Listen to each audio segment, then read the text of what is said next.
wa kila siku na kuhakikisha kuwa hatuwatengi katika jamii. Elsewhere, preparations to host over 20,000 lovers and cultural and domestic tourism at the Amboseli National Park in early November are in top gear. This is after the government finally gazetted its transfer to the county government of Kajiado.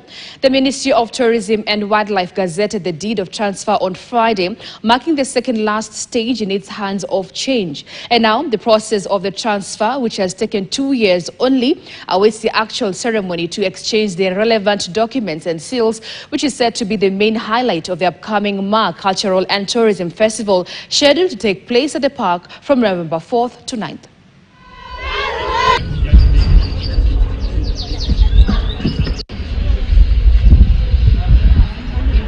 Maasai kutoka Narok, Nakuru, Samburu, Laikipia, Marsabit, of course na Kajiado, Kwale na kwinginepo, wote tutakuja hapa kusherehekea mila na desturi zetu. Tutakuwa pia na mgeni mashuhuri, Mheshimiwa Rais President Ruto, ambaye pia atahudhuria hafla hii kama ilivyo imekuwa kwa hizo za awamu ya mbele, na kama ilivyo kwamba mila na desturi za Kimaasai imekuwa kama ni mila na desturi ya taifa. In preparation for the third edition of the Maasai Culture Week, a ceremony that happens annually.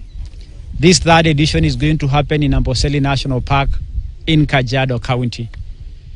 I want to let the nation know, the Maa Nation, our Kenyan brothers, that we are ready to host you starting from the 4th to the 8th of November, a function that will be graced by His Excellency President Ruto.